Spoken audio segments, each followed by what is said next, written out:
The olive tree on an Arizona back road. A letter to those who love Yeshua and want to love his story rightly. Lamont and myself, both hobbyist photographers and best friends for 10 years, were on a quiet day trip through eastern Arizona.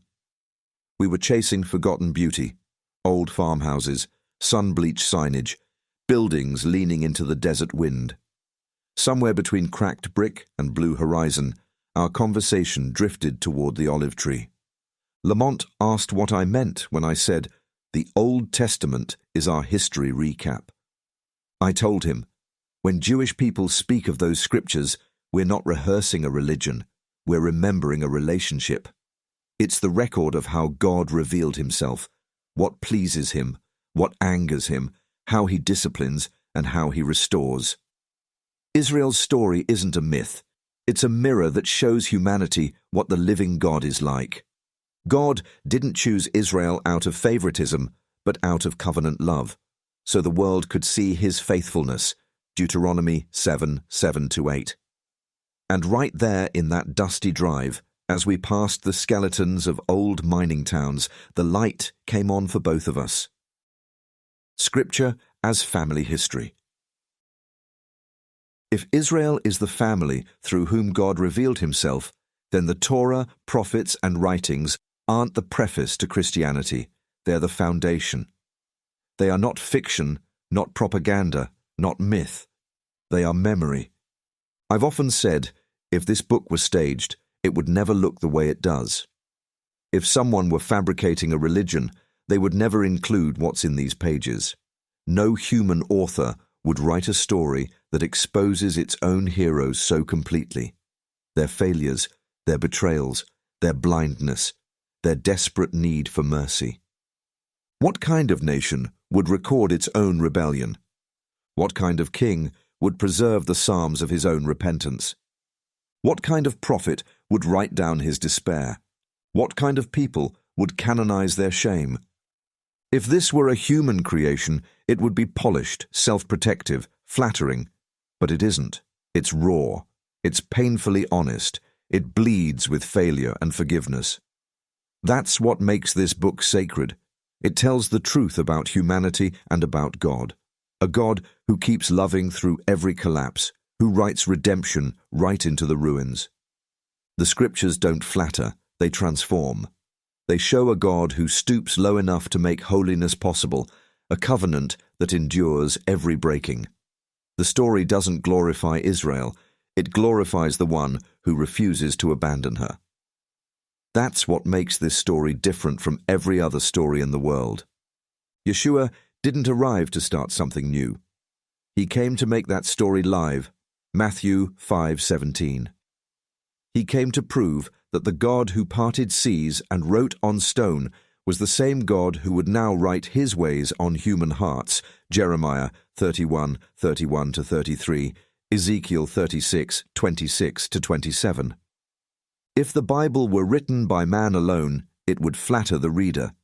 Instead, it convicts us, confronts us, and calls us home. That's how you know it's real. This isn't mythology, it's memory. Not sermon, but family history. And it's through that family, the story of Israel, that the nations came to know the God of the universe. What Paul meant by the olive tree. When Paul described the olive tree, Romans 11, he used an image everyone in Israel understood. The olive tree symbolized covenant life, deep roots, long memory, branches that could live for centuries. Even if pruned, it would sprout again from the same root. Paul said, that's God's story with his people. The root is the promise God made to Abraham, Isaac, and Jacob. The trunk is Israel, the people chosen to carry that covenant. The branches are all who share in that covenant life. First Israel, then Gentiles grafted in through faith in Israel's Messiah. Without the root, there is no tree. Without the tree, there's nowhere to graft new branches. Without Israel, there's no story for the nations to understand who Yeshua is. Paul warned the nations not to boast against the tree that sustains them, Romans 11:18. Think of it like this. If someone gives you a piece of fruit, but tells you to forget the tree it came from, how long before you forget where fruit even comes from? That's what has happened in much of modern Christianity. We celebrate the fruit, grace, salvation, worship, but ignore the root, covenant, obedience, Israel.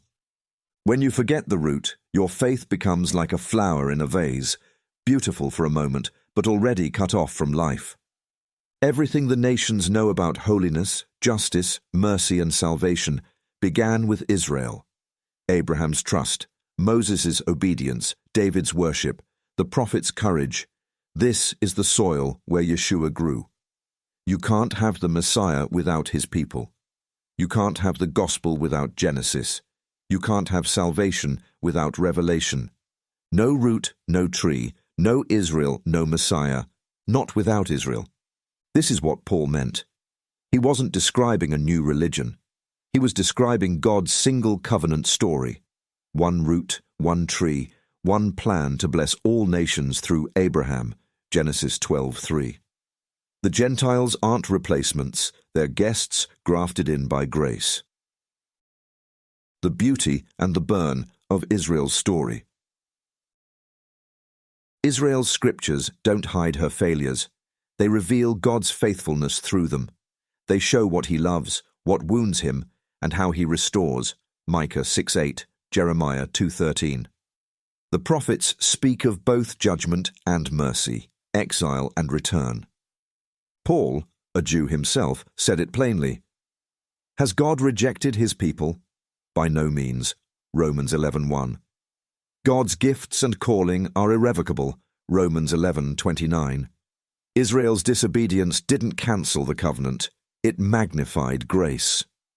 Through her, the nations were invited in, not to replace her, but to provoke her to jealousy so that she might return to her God, Romans 11:11. A callback to humility. We have to pause here and be honest. When I ask, are people that ignorant or just that selfish? It isn't from pride, it's from heartbreak. The Gentiles were meant to draw Israel back through love, not contempt. But today we see the opposite. Recently I wrote a post asking Christians to reflect on how they treat Israel, not politically, but spiritually.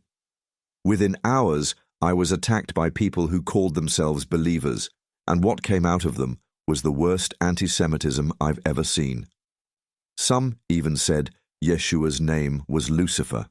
That's not theology, that's darkness in disguise. And this is modern church culture in many places, packed auditoriums, polished worship, but little knowledge of the root that upholds us. Yeshua said plainly, salvation is from the Jews, John 4:22. Yet how many churches could repeat that with gratitude? We have to ask, is the church grounded in Scripture or in entertainment? Are we disciples of truth or consumers of experience? God warned through Hosea that his people perish for lack of knowledge, Hosea 4:6. In Hebrew, da'at means intimate knowing. God's people die when they forget how he revealed himself, through Israel, through covenant, through his word. When the church severs itself from that story, it loses context. Without context, conviction fades. We become emotional but uninformed, loud but hollow. Paul's warning still echoes. Don't be arrogant toward the branches. Don't become proud, but fear. Romans 11:18-20. That fear isn't terror, it's reverence, the awareness that we stand only because of mercy. So let's ask honestly, would the nations ever have known the God of the universe? Not without Israel. The New Covenant, Israel's promise, the nation's mercy. The New Covenant isn't a Christian invention. It's Israel's promise fulfilled in Yeshua and extended to the nations, Luke 22:20. At Shavuot, known as Pentecost, the Spirit descended. That wasn't random. It was the same day God gave Torah at Sinai. The same fire that wrote on stone now wrote on hearts. God didn't abolish his law. He internalized it. Jeremiah 31:33, Ezekiel 36:27. The law wasn't replaced, it was relocated from tablets to hearts. That's what the new covenant means, not that obedience disappears, but that love makes obedience possible. Gentle corrections for our time. When you hear Old Testament, think ancestral covenant, not outdated text. When you hear New Testament, think fulfilled promise, not new version. When you meet a Jewish neighbor, remember they are beloved for the Father's sake. Romans 11:28. When you worship Yeshua, remember he is Israel's king. Luke 1:32-33. And you stand by grace. Romans 11:17. The point we keep missing. I can't reiterate this enough. Without Israel, you do not have Jesus. Without the people, there is no promise. Without the covenant, there is no cross. Without the root, there is no redemption. That's the entire point of this story.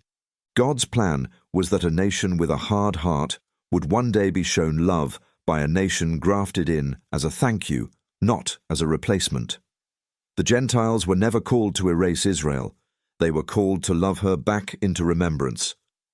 But Christians are missing it tremendously. We've turned the story of covenant mercy into a hierarchy of pride. We've inherited a treasure and acted as though we earned it.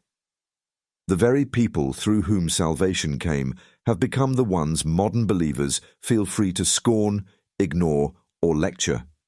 That's not gratitude, that's blindness. The church should be living proof of Israel's God, a people so transformed by grace that Israel looks and says, "That's my God, the one who made covenant with us." We were grafted in not to replace the root, but to nourish it with thanksgiving. That was always the point. A call to return.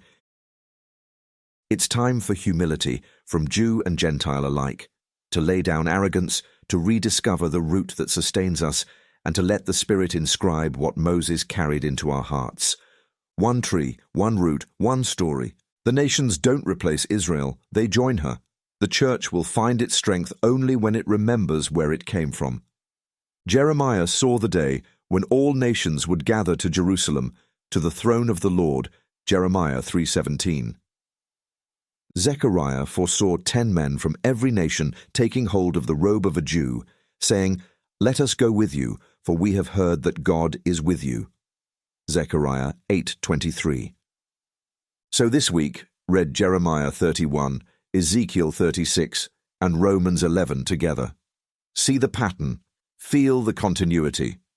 Then ask yourself, am I telling the same story God is telling? If not, what would repentance look like toward God, toward Israel, and toward His church? Selah.